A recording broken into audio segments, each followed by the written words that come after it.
ठीक है, यहाँ पर हमने शुरू किया है अभी सिस्टम टेस्टिंग को डिटेल से पढ़ना कि सिस्टम टेस्टिंग में क्या है। तो एक दफ़ा फिर बता देता हूँ कि सॉफ्टवेयर और सिस्टम में फ़र्क है। ठीक है, सॉफ्टवेयर जो है सिस्टम का एक पार्ट होता है।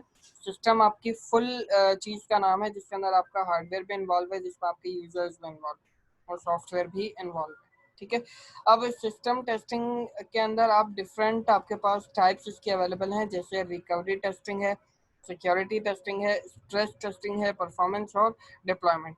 जैसे मैं आपको हर बार बोलता हूँ कि जब इस तरह के आपके पास पॉइंट्स की शेप के अंदर चीज़ नज़र आए तो फिर आप इनके नाम से इसकी डेफिनेशन को याद करने की कोशिश करेंगे तो आपको बड़ी बड़ी जो डेफिनेशन है उनको रट्टा मारने की जरूरत नहीं पड़ेगी।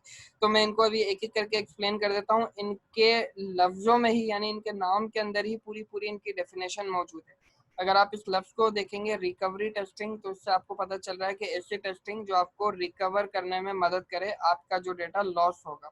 ठीक है, तो इस तरह करके इन लफ्ज़ों को अगर आप समझते चले जाएंगे तो फिर आपको चीज़ें समझने में आसान रहेगा, क्योंकि ये सब्जेक्ट ही ऐसा है जिसके अंदर हम मुख्तलिफ चीज़ें ऐसी पढ़ चुके हैं जिनके अंदर इस तरह की आपके पास पॉइंट्स की शेप के अंदर चीज़ें आ रही हैं। तो याद करने के लिए आपको फिर बहुत ज़्यादा टाइम लगेगा और फिर बहुत सारे लोग ऐसे होते हैं कि फिर वो कॉन्सेप्ट को नहीं समझ रहे होते, वो रट्टा मारना शुरू कर देते हैं। रट्टा मारेंगे तो फिर चीज़ें आपकी मिक्स हो जाएंगी और फिर एट द एंड आपको सही रिजल्ट नहीं मिल पाएगा।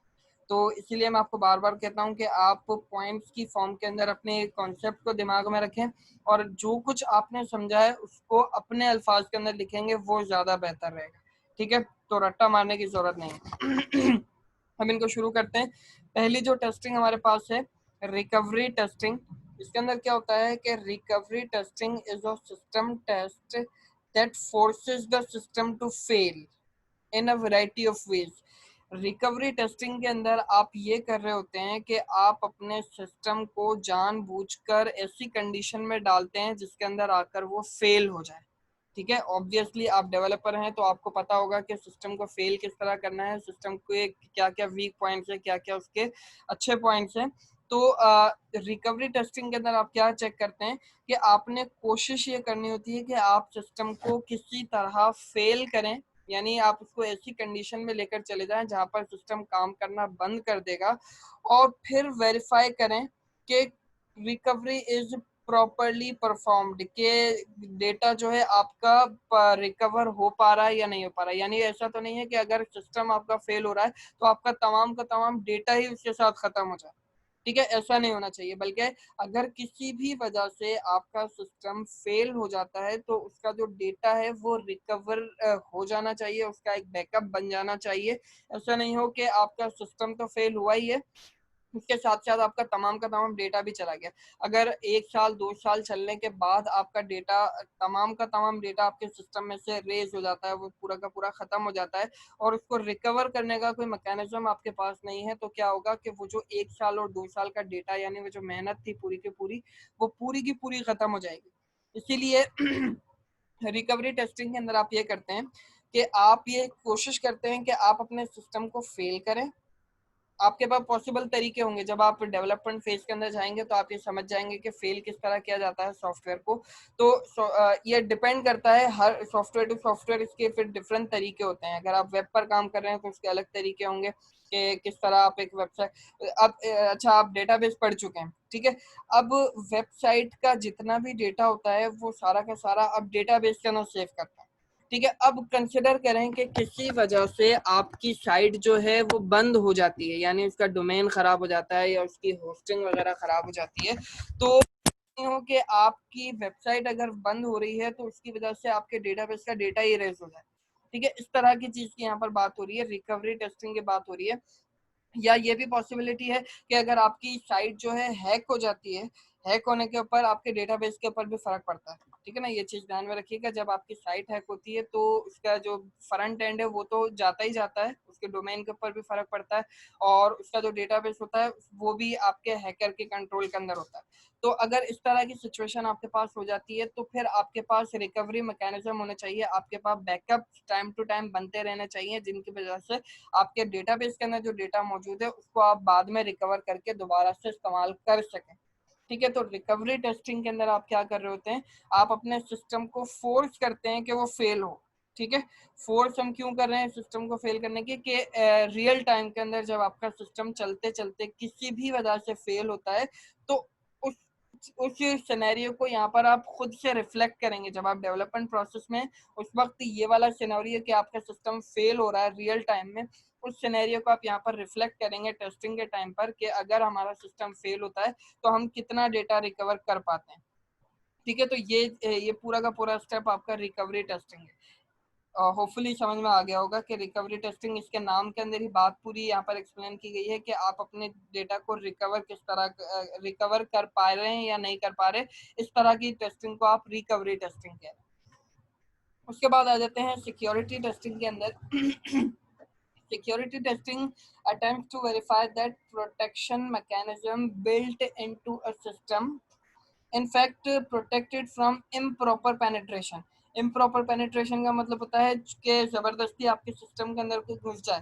ठीक है, जैसे आप लॉगिन सिस्टम अक्सर करके आप बनाते हैं वेबसाइट के अंदर, होपफुली आप लोग बना चुके होंगे लॉगिन सिस्टम पीएचपी के थ्रू।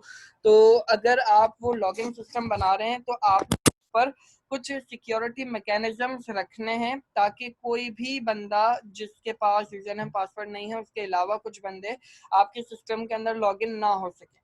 तो आपको अच्छा मैं एक ये चीज भी बता दूं कि ये बहुत सारे तरीके ऐसे होते हैं कि आप लॉगिन सिस्टम से बगैर यूजर नेम पासवर्ड के भी मतलब आपके सिस्टम के अंदर आ सकते हैं। ठीक है ना, ये सिक्योरिटी थ्रेड्स बहुत सारे हैं। उसकी एक एग्जांपल अगर आप देखें तो एसक्यूएल इंजेक्शन के नाम से, एसक्यूएल इंजेक्शन के नाम से एक तरीका है जिसकी मदद से आप किसी भी सिस्टम के अंदर इम्प्रॉपर तरीके से जाने की कोशिश कर सकते हैं। अगर आपको इसके बारे में थोड़ा बहुत पढ़ना है एसक्यूएल इंजेक्शन के बारे में तो W3 स्कूल के ऊपर आप जाकर एसक्यूएल इंजेक्शन को सर्च करेंगे ना, वहां पर उन्होंने थोड़ा सा इंट्रोडक्शन दिया हुआ है एसक्यूएल इंजेक्शन के बारे में। ठीक है, तो अगर आपके पास सिक्योरिटी मैकेनिज्म सही से लगे हुए होंगे तो एसक्यूएल इंजेक्शन आपकी सिस्टम के ऊपर इम्प्लीमेंट नहीं हो पाएगा। ठीक है, लेकिन अगर आपके सिक्योरिटी मैकेनिज्म सही तरीके से नहीं लगे हुए तो फिर हैकर्स वगैरह डिफरेंट तरीके को इस्तेमाल करके आपके सिस्टम में आने की कोशिश कर सकते हैं। इसको हम इम्प्रॉपर पेनिट्रेशन कहते हैं, इम्प्रॉपर तरीके से आपके सिस्टम के अंदर घुसना। ठीक है, तो आपने कोशिश करना है कि आप लेटेस्ट सिक्योरिटी मैकेनिज्म को इस्तेमाल करें। अब मैं लेटेस्ट की यहाँ पर बात क्यों कर रहा हूँ क्योंकि जितनी भी लैंग्वेजेस हैं वो टाइम टू टाइम अपने फंक्शंस को एनहेंस करती रहती है, एक्सटेंड करती रहती है, इसमें अपडेट्स आती रहती हैं। क्यों आती रहती हैं? जैसे हमने जब हमने वो चैप्टर शुरू किया था उसमें हमने पढ़ा था कि सॉफ्टवेयर इंजीनियरिंग एक ऐसी फील्ड है जो 3 साढ़े 3 साल बाद इसके जो कॉन्सेप्ट हैं वो ऑब्सोलीट होना शुरू हो जाते हैं और उनकी जगह पर नई चीजें ले लेती हैं उनकी जगह। तो यहाँ पर भी वही बात होती है कि जो पुराने सिक्योरिटी मैकेनिज्म होते हैं वो किसी तरीके से हैक होना शुरू हो जाते हैं, हैकर्स को उनके तरीके मिल जाते हैं, तो फिर कंपनी को क्या करना होता है कि उन तरीके को खत्म करके नया तरीका इंट्रोड्यूस करना होता है। तो आप जब भी सिक्योरिटी मैकेनिज्म को इस्तेमाल करें तो आपने हमेशा लेटेस्ट तरीके को इस्तेमाल करना है और फिर उसको टेस्ट करने की कोशिश करनी है। यानी आपने फिर एसक्यूएल इंजेक्शन उसमें इम्प्लीमेंट करके देखना है कि एसक्यूएल इंजेक्शन की मदद से कोई हमारे सिस्टम में दाखिल हो पा रहा है या नहीं हो पा रहा वगैरह वगैरह। तो अगर आपने लेटेस्ट तरीके को इस्तेमाल किया होगा सिक्योरिटी के तो आपके सिस्टम के अंदर कोई भी इम्प्रॉपर तरीके से दाखिल नहीं हो पाएगा। ठीक है, एक चीज मुझे याद है कि जब मैंने यूनिवर्सिटी वाली जो कैंपस के लिए मैंने अपना फाइनल ईयर प्रोजेक्ट बनाया था तो वो जब मैंने तकरीबन मेरा प्रोजेक्ट जो है एंड हो गया था फिर वो मैं सब साथ के पास लेकर गया था टेस्ट करवाने के लिए। तो सब साथ ने वहां पर फिर एसक्यूएल इंजेक्शन के लिए एक दो कमांड्स लिखी थी। एग्जैक्टली मुझे भी याद नहीं है सर ने क्या लिखा था, लेकिन सर ने कहा था कि ये एसक्यूएल इंजेक्शन में यहाँ पर इम्प्लीमेंट करने की कोशिश कर रहा हूँ कि ये आपकी साइट को ब्रेक कर पाएगा या नहीं कर पाएगा। तो इस तरह की बहुत सारी आपके पास चीजें अवेलेबल हैं, अगर आप इसको इंटरनेट पर सर्च करेंगे तो आपको मिल जाएंगी। एक एग्जांपल मैं आपको दे भी रहा हूँ यहाँ पर, एसक्यूएल इंजेक्शन को आप जाकर थोड़ा सा सर्च करेंगे W3 स्कूल पर तो आपको बहुत आराम से इसके बारे में चीजें मिल जाएंगी कि एसक्यूएल इंजेक्शन है क्या और ये किस तरह इम्प्लीमेंट किया जाता है। तो सिक्योरिटी टेस्टिंग के अंदर आप क्या कर रहे होते हैं, आप ये चेक कर रहे होते हैं कि कोई इम्प्रॉपर तरीके से आपके सिस्टम के अंदर एंटर हो पा रहा है या नहीं हो पा रहा। अगर आप इम्प्रॉपर तरीके से अपने सिस्टम में एंटर हो पा रहे हैं तो मतलब ये है कि आपको सिक्योरिटी थ्रेट है, आपका सिक्योर नहीं है सिस्टम, फिर आपको वहां पर फिर सिक्योरिटी को अपनी और ज्यादा स्ट्रिक्ट करना होगा ताकि कोई भी बंदा उसके अंदर इम्प्रॉपर तरीके से नहीं आ पाए। तो दोनों चीजें आपको होपफुली क्लियर हो गई होंगी कि रिकवरी टेस्टिंग और सिक्योरिटी टेस्टिंग, इनके नाम के अंदर ही पूरी बात लिखी हुई है। इसके अंदर आप रिकवरी हो रही है या नहीं हो रही ये चेक करते हैं, और इसके अंदर आप ये चेक करते हैं कि आपका सिस्टम सिक्योर है या नहीं है। ठीक है, होपफुली ये दोनों क्लियर होंगी। फिर इसके बाद स्ट्रेस टेस्टिंग, ये भी काफी इंटरेस्टिंग किस्म की टेस्टिंग है, और इसके बारे में बहुत सारे लोगों को चीज नहीं पता होती है कि ये क्या है, और इसकी वजह से पूरा का पूरा सिस्टम आपका डाउन हो जाता है। आपके पास बहुत सारी चीजें आपके दिमाग के अंदर आ गई है, आपके एक स्ट्रेस बन जाता है, आपको कुछ समझ में नहीं आ रहा था कि अब क्या करें, इस चीज को आप कहते हैं स्ट्रेस हो जाना। ठीक है, तो stress testing executes a system in a manner that demands resources in abnormal quantity. अब जैसे आपके जो भी आप मतलब वेबसाइट, अब मैं वेबसाइट की बात में बार बार इसलिए कर रहा हूँ क्योंकि आप अभी वेब डेवलपमेंट वगैरह पढ़ रहे हैं, और ये सारी की सारी चीजें आप डेस्कटॉप एप्लीकेशन और एंड्रॉयड एप्लीकेशन के अंदर भी एग्जैक्टली सेम तरीके से अप्लाई होती है। अब कंसिडर करें कि आप एक वेबसाइट बना रहे हैं और उसके अंदर टेक्स्ट फील्ड जो आप इस्तेमाल करते हैं ना, जिसके अंदर यूजर अपना यूजर नेम पासवर्ड वगैरह लिखता है, तो उसके अंदर आप एबनॉर्मल क्वांटिटी के अंदर डेटा डाल दें, यानी आप इसके अंदर हजारों की तादाद के अंदर डेटा को कॉपी करके एक नॉर्मल से टेक्स्ट बॉक्स के अंदर पेस्ट करके देखें कि आपका सिस्टम क्या आपको रिस्पॉन्स देता है। ठीक है, तो इस तरह की टेस्टिंग को आप कहते हैं स्ट्रेस टेस्टिंग, यानी आप अपने सिस्टम को इतना ज्यादा डेटा एकदम उसको प्रोवाइड कर देते हैं, फिर आप चेक करते हैं कि अब आपका सिस्टम का रिस्पॉन्स क्या मिलेगा।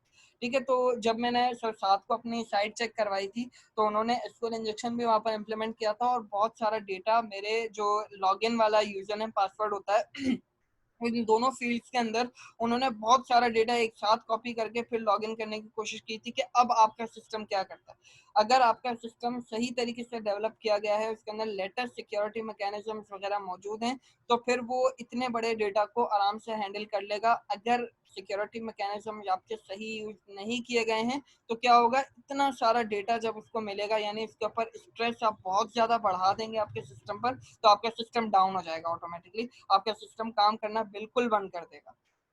ठीक है, तो स्ट्रेस टेस्टिंग के अंदर आप क्या कर रहे होते हैं, अपनी तरफ से बहुत ज्यादा डेटा आप अपने सिस्टम के अंदर एंटर करके देखते हैं कि अब आपका सिस्टम का जो रिस्पॉन्स है वो क्या होगा। ठीक है, तो होपफुली के बाद परफॉर्मेंस टेस्टिंग के अंदर आप फिर यही चेक कर रहे होते हैं कि आपके सिस्टम की परफॉर्मेंस क्या होगी। अब यहाँ पर एक बात लिखी हुई है कि performance testing are often coupled with stress testing. Stress testing के साथ ही आप परफॉर्मेंस को भी चेक कर रहे होते हैं कि जब आपके सिस्टम के अंदर मल्टीपल यूजर, बहुत सारे यूजर एक साथ कोई काम करने की कोशिश करेंगे, या बहुत सारा डेटा आपके सिस्टम को एक साथ मिल जाएगा, तो ऐसा तो नहीं होगा कि आपका सिस्टम जो है बहुत ज्यादा स्लो हो जाए, उसकी परफॉर्मेंस बहुत ही ज्यादा स्लो हो जाए। तो इस तरह की चीज को भी आपने डील करने के लिए कोई ना कोई मैकेनिज्म अपने सिस्टम के अंदर इम्प्लीमेंट करना है। ठीक है, तो जैसे इसके नाम के अंदर है परफॉर्मेंस टेस्टिंग, कि आपके सिस्टम की परफॉर्मेंस कैसी होगी, तो वो आप चेक कर सकते हैं अपने सिस्टम को स्ट्रेस टेस्टिंग की मदद से। ठीक है, तो ये दोनों एक्चुअली ये जो परफॉर्मेंस टेस्टिंग है, ये बेसिकली आपके पास स्ट्रेस टेस्टिंग की मदद से ही की जाती है। ठीक है, इसके अंदर आप ये देख रहे होते हैं कि आपका सिस्टम कितनी स्पीड से चल रहा है, बहुत ज्यादा डेटा आने के बाद उसकी स्पीड के ऊपर क्या फर्क पड़ रहा है, प्रोसेसर साइकिल्स उसमें कितने ज्यादा लग रहे हैं। मतलब अगर एक एक काम आपके पास 10 इनपुट अगर आप उसको प्रोवाइड कर रहे हैं, तो वो आधे मिनट के अंदर कर रहा है, तो अगर उसके अंदर आप 1000 इनपुट एक साथ दे देंगे, तो फिर वो काम कितनी देर में किया जाएगा। इस तरह की अगर आप टेस्टिंग कर रहे हैं परफॉर्मेंस के लिए, तो फिर इस तरह की टेस्टिंग आपके पास परफॉर्मेंस टेस्टिंग कहलाती है। होपफुली ये चीज भी आपको समझ में आ गई होगी, बहुत सिंपल से कॉन्सेप्ट है, सिर्फ इनकी मीनिंग्स को आपने समझना है, इन लफ्जों को आपने समझना है कि किस लफ्ज का क्या मतलब है। उसके बाद आखिर के अंदर आपके पास है deployment testing. Deployment testing sometimes called configuration testing exercise the software in each environment in which it is to operate।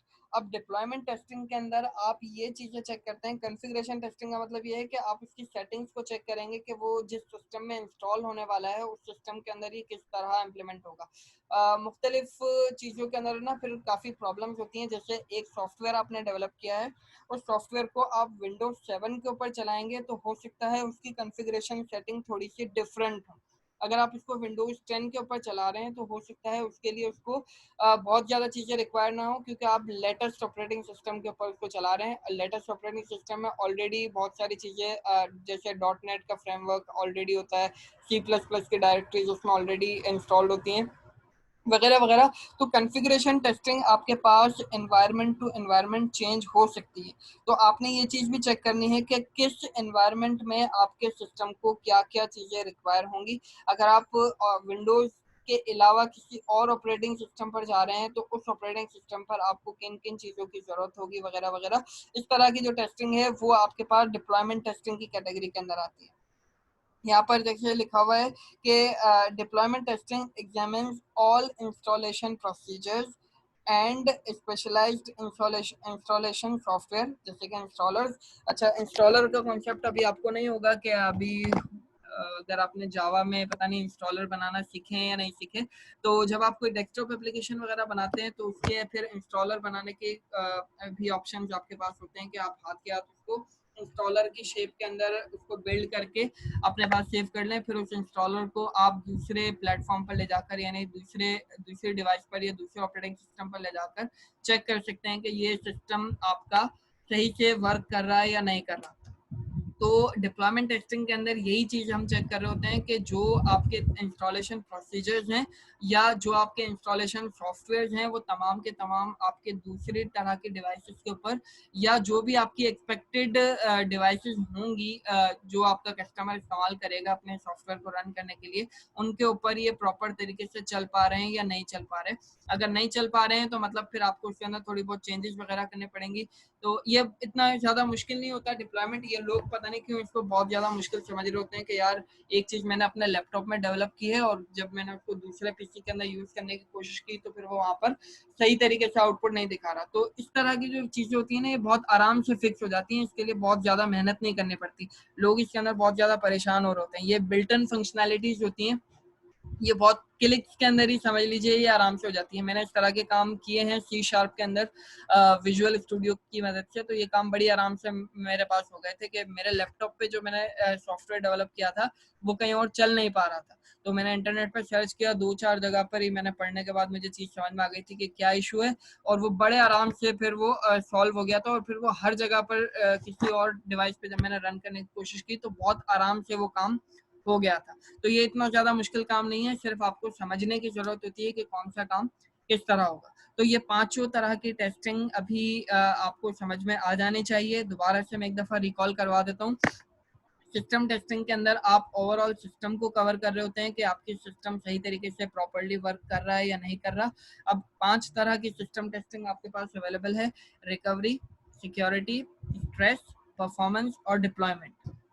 Recovery testing के अंदर आप क्या कर रहे होते हैं कि आप ये चीज़ चेक कर रहे होते हैं अपने सिस्टम को जानबूझकर फेल करवा के कि आपका सिस्टम अगर किसी वजह से फेल हो जाता है तो उसका डेटा हम रिकवर कर पा रहे हैं या नहीं कर पा रहे, उसके बैकअप्स हमारे पास मौजूद हैं या नहीं है, ताकि ऐसा नहीं हो कि अगर सिस्टम फेल हो रहा है तो हमारा पूरा का पूरा 10 साल का डेटा, 5 साल का डेटा, ये जितने टाइम भी आपका सिस्टम चला है वो पूरा का पूरा ही इरेज हो जाए। ऐसा नहीं होना चाहिए, बल्कि आपके पास मैकेनिज्म होने चाहिए जो आपके डेटा को रिकवर कर सकें। सिक्योरिटी टेस्टिंग के अंदर आप ये चेक कर रहे होते हैं कि कोई आपके पास गलत तरीके से आपके सिस्टम में एंटर हो रहा है या नहीं हो रहा, यानी आपके पास लेटेस्ट सिक्योरिटी मैकेनिज्म मौजूद हैं या नहीं है। इम्प्रॉपर पेनिट्रेशन हम कहते हैं उस बात को कि जिसकी वजह से लोग इम्प्रॉपर तरीके से आपके सिस्टम में एंटर हो सके। ठीक है, इसके तरीके बहुत सारे होते हैं। एक तरीका मैंने आपको यहाँ पर बताया है एसक्यूएल इंजेक्शन। ठीक है, एसक्यूएल इंजेक्शन की मदद से लोग जो है मतलब किसी भी सिस्टम के अंदर एंटर होने की कोशिश कर रहे होते हैं, लेकिन एसक्यूएल इंजेक्शन भी कोई इतनी खतरनाक चीज़ नहीं है। इससे ज़्यादा आपके पास डेंजरस किस्म के थ्रेट्स मौजूद हैं। एसक्यूएल इंजेक्शन को डील करना बहुत ज़्यादा आसान है, 1-2 लाइन्स के कोड के अंदर ही ये पूरा का पूरा खत्म हो जाता है। ठीक है, तो सिक्योरिटी टेस्टिंग ये हो गई। फिर उसके बाद स्ट्रेस टेस्टिंग के अंदर आप ये कर रहे होते हैं कि एक बहुत ज़्यादा लार्ज क्वांटिटी के अंदर आप अपने सिस्टम को इनपुट देते हैं, फिर आप चेक करते हैं कि उस इनपुट के बिहाफ पर आपके सिस्टम का रिस्पॉन्स क्या है, कि वो सही तरीके से वर्क कर रहा है या वो बिल्कुल ही डाउन हो गया है। ठीक है, परफॉर्मेंस टेस्टिंग भी स्ट्रेस टेस्टिंग की मदद से ही की जाती है। इसके अंदर आप ये चेक करते हैं कि अगर 10 इनपुट पर आपका सिस्टम इतना टाइम ले रहा है तो 1000 इनपुट्स के बेसिस के ऊपर वो कितना टाइम लेगा, यानी उसकी परफॉर्मेंस कितनी रहेगी, उसके प्रोसेसिंग साइकिल्स की जो रेशो है वो कितना रहेगा, वगैरह वगैरह। आप स्पीड को चेक कर रहे होते हैं इसके अंदर के स्पीड आपकी सही काम कर रही है नहीं कर रही।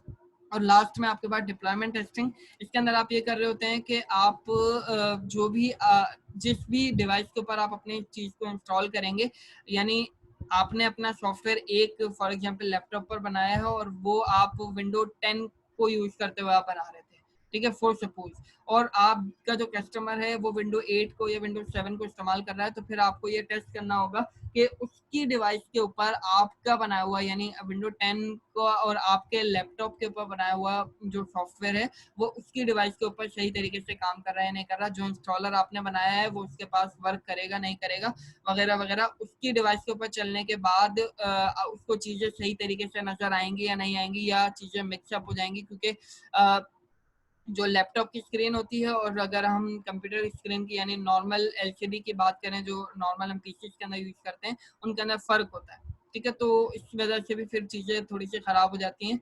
तो इस तरह की चीज़ें नहीं होनी चाहिए, एक जगह पर जिस तरह का आपको आउटपुट आ रहा है उसी तरह का आउटपुट आपको बाकी जगहों पर भी रिफ्लेक्ट होना चाहिए। इसको हम कह रहे हैं डिप्लॉयमेंट टेस्टिंग, ठीक है। तो होपफुली ये पांचों तरह की टेस्टिंग आपको क्लियर हो गई होंगी। टेस्टिंग स्ट्रेटजीज हमने अच्छी खासी देख ली हैं। यूनिट टेस्टिंग को देख लिया है हमने, इंटीग्रेशन टेस्टिंग को देख लिया, वैलिडेशन टेस्टिंग को देख लिया और सिस्टम टेस्टिंग को देख लिया। वैलिडेशन टेस्टिंग में भी फिर हमने एक्सेप्टेंस टेस्टिंग को देखा है और अल्फा बीटा टेस्टिंग को देखा है। और सिस्टम टेस्टिंग के अंदर हमने 5 अलग अलग स्ट्रेटजीज को देखा है, जिससे हमारे पास रिकवरी टेस्टिंग हो गई, उसके बाद हमने देखा क्या नाम था इसका, परफॉर्मेंस टेस्टिंग, डिप्लॉयमेंट टेस्टिंग और स्ट्रेस टेस्टिंग और सिक्योरिटी टेस्टिंग। ये 5 तरह की टेस्टिंग आपके पास अवेलेबल हैं। अब देखें नाम इनके अगर आप याद रखेंगे कि किस नाम का क्या मतलब है तो आप इसको अपने कॉन्सेप्ट के अंदर बिल्कुल आराम से लिख सकते हैं। लेकिन अगर आपने इनके नाम के मतलब को ही नहीं समझा, आपने इनको रट्टा मारना शुरू कर दिया कि डेफिनेशन क्या लिखी हुई है, तो फिर इससे काम नहीं चलेगा, फिर आपको आगे चल कर बड़ा मसला हो जाएगा। आपको कोई पूछेगा कि टेस्टिंग सिस्टम टेस्टिंग के अंदर स्ट्रेस टेस्टिंग क्या होती है, तो आप उसको बता नहीं पाएंगे कि स्ट्रेस टेस्टिंग क्या है। इसलिए मैं आपको बार बार बोलता हूँ कि नॉर्मल अपनी मदर टंग के अंदर आप कॉन्सेप्ट को दिमाग में रखें, इस लफ्ज़ का मतलब क्या है अपनी मदर टंग के अंदर इसको दिमाग में रख लें, और फिर टूटी फूटी इंग्लिश में भी अगर आप लिखेंगे तो आपका कॉन्सेप्ट एक्सेप्ट कर लिया जाएगा, ठीक है। तो होपफुली यहाँ तक आपको चीज़ें क्लियर होंगी। यहाँ तक अगर किसी को कोई क्वेश्चन हो तो वो भी कर ले भले।